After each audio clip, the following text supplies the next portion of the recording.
There are people who've cooperated with authorities against the cartels. Those people, I think that's different versus the teenage gang member that comes over and flexes all over Instagram about how he's getting all this money and finessing everybody. Ruslan.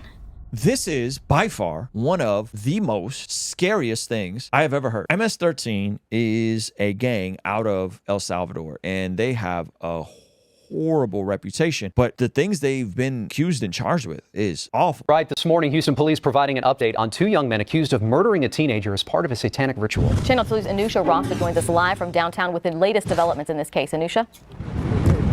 That's right. Well, the Houston Police Department, the FBI, and DPS are now all investigating this case and a connection between the MS13 gang and the victim in this case. Now, take a look at these 2 pictures. These are the 2 men the Houston Police Department believe are MS13 gang members responsible for killing a 15-year-old girl execution style in a satanic ritual and then leaving her body in a ditch. This morning, Houston police told us they think they now know the identity of the girl, but they are not releasing that information to the public at this time. Investigators say her accused killers confessed to the crime after they were arrested. 22-year-old Miguel Alvarez Flores, there you see on the left, and 18-year-old Diego Hernandez Rivera on the right appeared in court this week.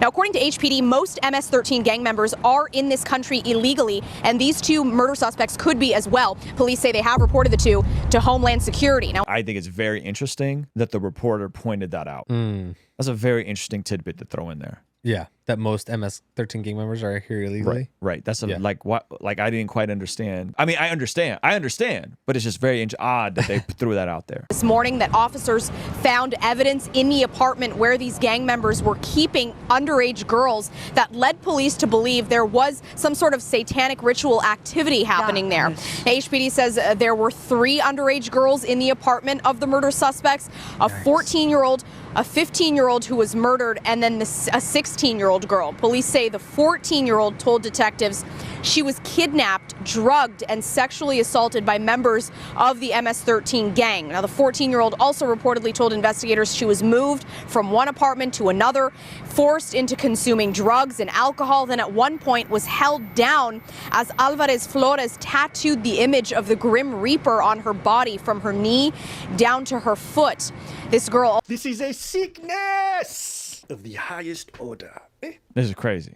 This is crazy. Also told police the 15-year-old at the apartment was a girl named Genesis. She believes Genesis is the girl found dead on February 16th. Now, the witness also told investigators there was a satanic statue in the apartment, and the gang members said they wanted to offer the beast a soul. Police say Hernandez Rivera and Alvarez Flores killed the girl execution style. People automatically think when they call and give us information or they want to assist in an investigation that we're going to just disseminate that information out in the street. That's not the case. People should not be scared of criminals. They should trust their police, the local police, that we're going to be there to help them.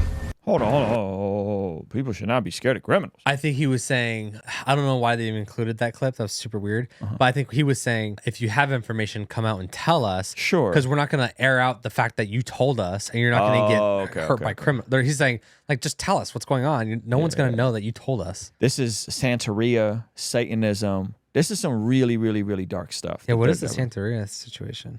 Well, Santeria is what a lot of folks from this part of the world dabble in. It's like a cult version of Catholicism. Wow, that's crazy. This is some similar stuff that what's his name was into. He talked about John Clash. John Clash talked about being into Santeria. All right, go back. Let's finish the news clip. Right, that was it. I mean, I guess there's 2 more seconds.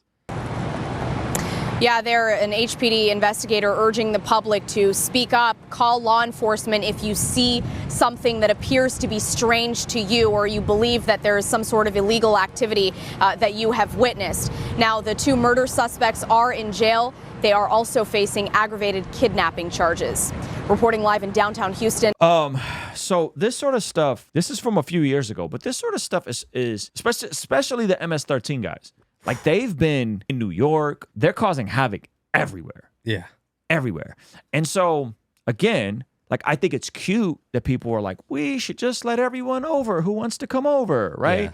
Open up the borders. And it's like, yeah, nah. There's, like, really dangerous people. There's, like, really dangerous people that'll come over and do some crazy stuff. And then there's also people that are just coming for a better life. We got enough dangerous people in this country already that were born here. Yeah, we don't need to invite. We don't need to invite. Yeah, I don't think it's like, I don't think anyone's like inviting, but they're definitely not doing enough policy-wise to prevent the influx of people that are coming over and the way they're coming over. There's definitely a culture in America in the left that is inviting.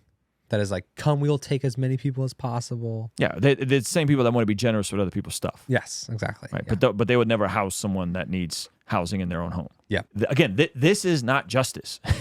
This is not fair. Yeah. Because it just perpetuates more injustice towards people who will then be brutalized and or taken advantage of, right? And so this is not the definition of justice.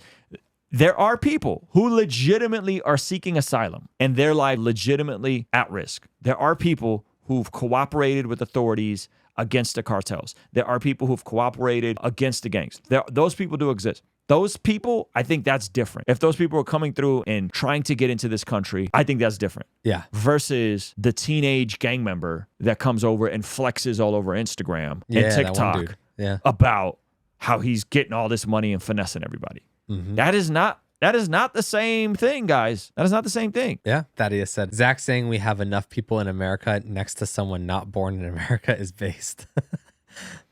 But I was saying we have enough dangerous people already born here.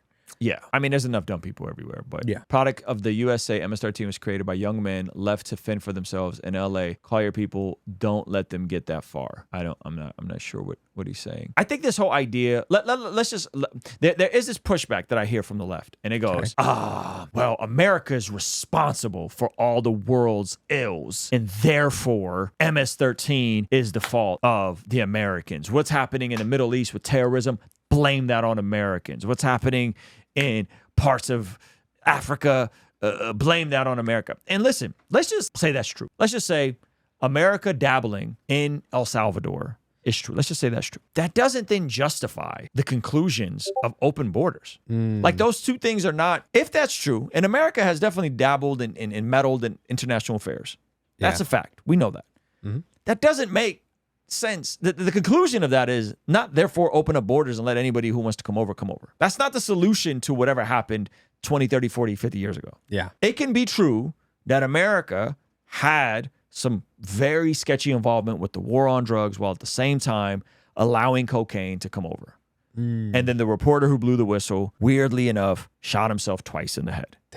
Right? That is true. Yeah. Oddly enough. He deleted himself by shooting himself twice in the head. That doesn't mean that we then allow legalization of all drugs. Yeah. Like that, like these two things don't correlate. They don't connect. Right now, are there people who are convicted of petty drug crimes in the 80s and 90s that perhaps if they're still in prison today, that needs to be overturned? Yes, absolutely. If weed is legal in your state and people are still in jail for selling weed, that to me sounds crazy. Yes. Yeah, that's crazy. Right? But this idea that because there was wrongdoing in the past, that therefore dumb policy today is justified is just, all right, I'm from Pico Riviera, MacArthur Park. It's definitely a U.S. thing. These kids saw real violence in 1980s El Salvador.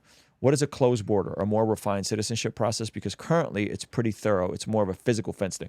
No, the biggest thing that was adjusted in the wrong direction was the day President Biden took office, there was a policy that if someone crossed over illegally, that they were caught and released in Mexico. They were caught and deported to Mexico. Now they're caught and released in America. They get a court date. Most of these folks don't show up to the court date. The court date could be 6 months out. People are breaking the law, coming over, crossing borders, jumping across fences, going through parts where there's no fence, getting caught by the authorities, and then being released in America. That is asinine. That is asinine.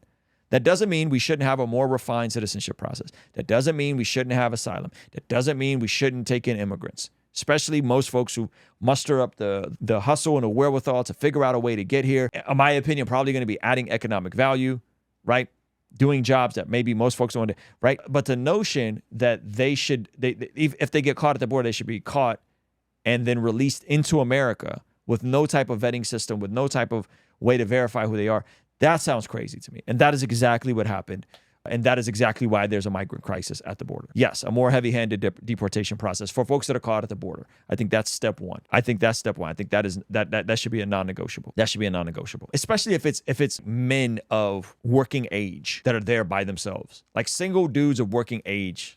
just seems sus to me. So we made a mess in a lot of places. Now people are looking for a place to settle, all that money going all over the place, and none of it spent to help stabilize South America / fight gangs. Well, I think we're still sending a lot of money over down south. I think we're still sending a lot of money over there. So no. Imagine breaking a top secret lab and then say, yeah, roam around for the next week, but make sure you show up to the office for your next time out. Yeah, it doesn't really make sense. They purposely get caught by Border Patrol agents knowing they hit the jackpot with benefits and housing and money allowances. And that's true also. I mean, again, they've renovated and reworked a lot of the hotels in New York City. And now New York City, the mayor of New York, who's not a conservative, Mayor Eric Adams, is like, yo, we can't do this anymore. Like New York is on the verge of collapse because of the 300, 400,000 migrants there. I don't know if you know anybody that's in New York, but like ask your friends in New York about this stuff. They're not happy.